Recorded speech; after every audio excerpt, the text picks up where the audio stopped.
I have 3 days to finish pointing up this little building before the first freezing night hits us. There will be no team of skilled artisans here. It's entirely up to me alone. Alright, so we have cold temperatures coming in next week, and the mortar I'm using needs time to cure. So I'm in a very tight spot. Why the hell did I come in so early? I'm not going to be able to see a damn thing.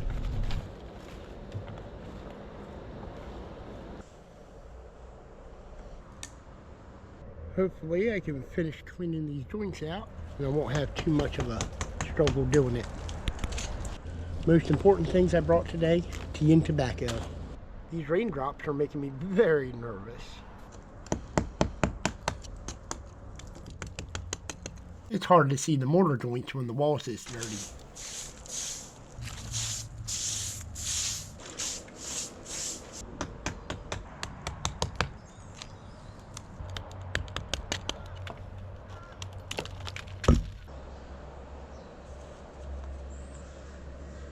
On some of the badly eroded bricks, they simply plastered over it with a modern cement, and all that needs to go. Even though I know the bricks are already damaged underneath, it still scares the hell out of me. That came off relatively clean. Very little brick dust, so that's what the brick looked like. I thought I was going to have to come back and grind on these vertical joints, but they're going pretty easy.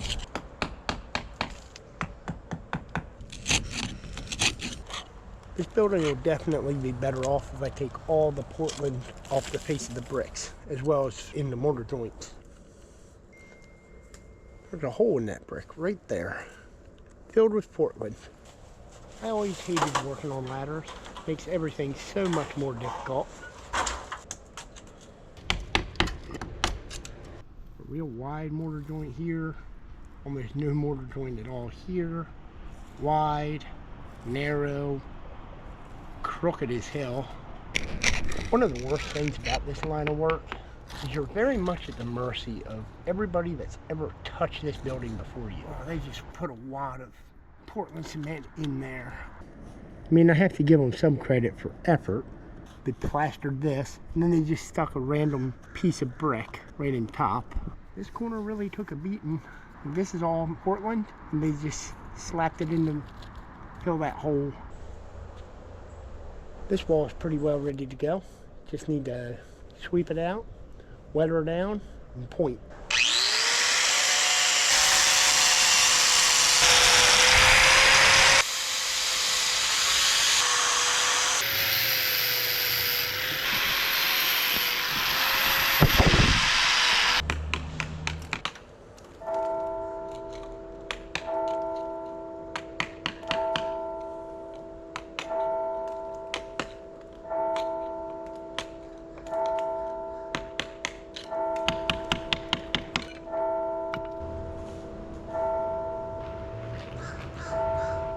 Time for lunch. A slice of bread and a bit of apple butter, all to keep me going all day.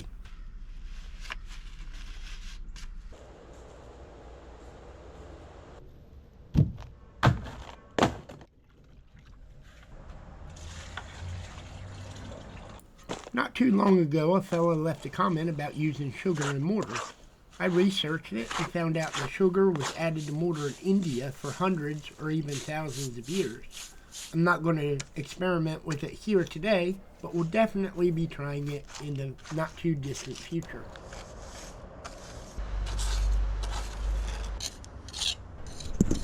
Alright, we got the first wall pointed up. I know I should have just continued cleaning out the mortar joints, but honestly I just got tired of that. I had to do something different for a little bit, so pointed up one wall.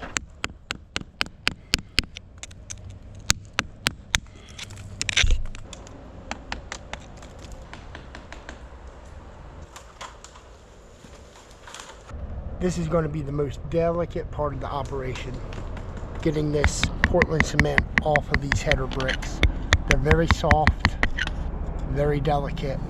That little half brick here is totally shattered. It looks like a big old chunk of it's missing right here. They just filled it in with Portland cement. That mirror over there is driving me nuts. It needs to be shifted up a little bit. Damn it. Hey dude, I think you're missing something on your car. I need more mortar, and that means a trip down to the creek to get some sand.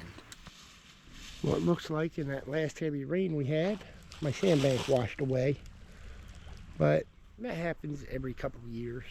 And then it takes about 6 months for it to build back up again. This was nice sand a couple years ago. It's a mess now. Fortunately, I have some sand stashed away. Unfortunately, it needs to be washed.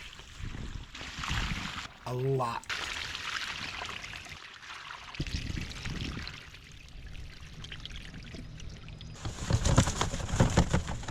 This is a nice sand for this kind of work.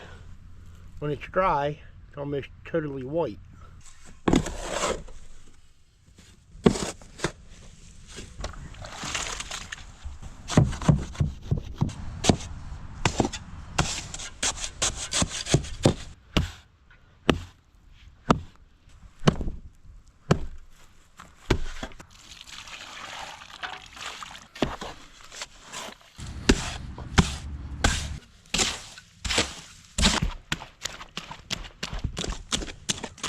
I'd recommend not doing this with worn out boots unless you want to carry away about half your mortar.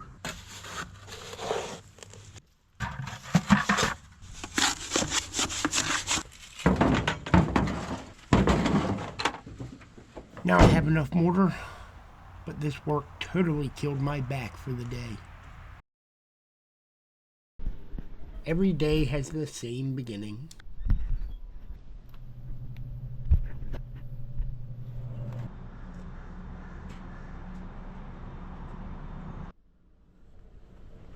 I'm really looking forward to seeing how this turned out.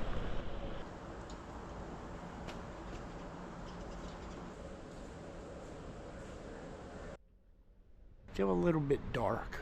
I do wonder how much lighter it's actually going to get. I need to brush this with some water to make sure it doesn't dry out too quick. In a few places, my mortar got onto the face of the bricks. That almost always happens. With a lime mortar, that's very easy to deal with.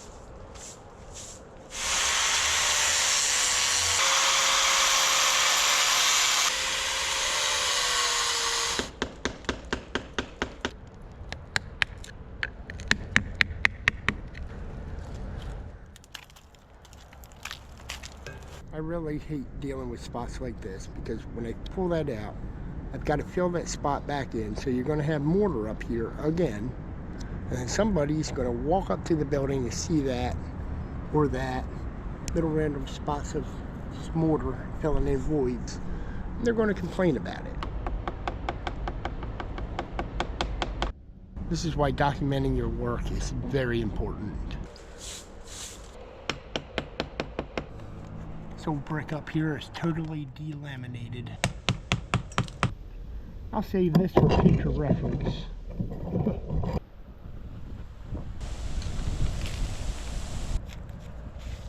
This is really, really ugly here.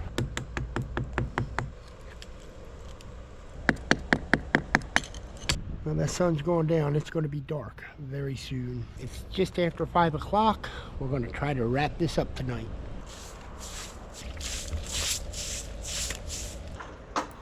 Alright, just need to reposition my light.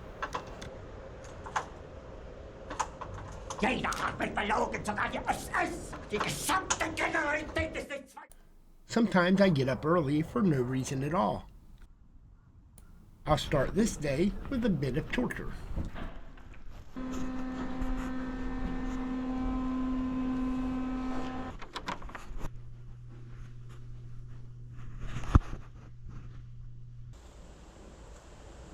Alright, well, this is what I did last night. I'm happy with the strength, pretty happy with the color, so we'll just go with that mix from here on out.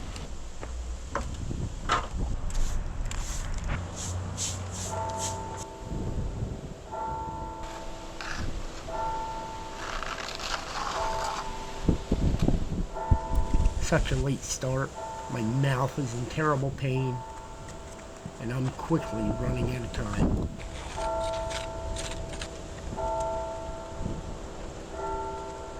Made it most of the way around the building. I'll probably come back Saturday, clean these joints up. I don't want to clean them out too soon or else I'll have a mess. The best practice I found is just let the mortar set up and then it'll just brush off real easy. That dentist appointment earlier really killed me. I'm going to try something that I read a couple of weeks ago that may just be an effective method for doing reconstructive surgery on old bricks.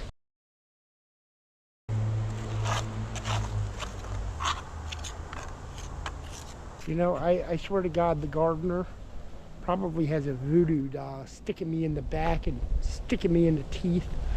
And quite honestly, I wouldn't blame her if she did.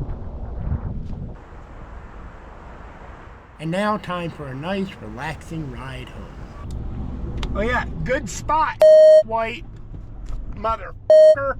Was soll das heißen? Sie können Fegelein nicht finden.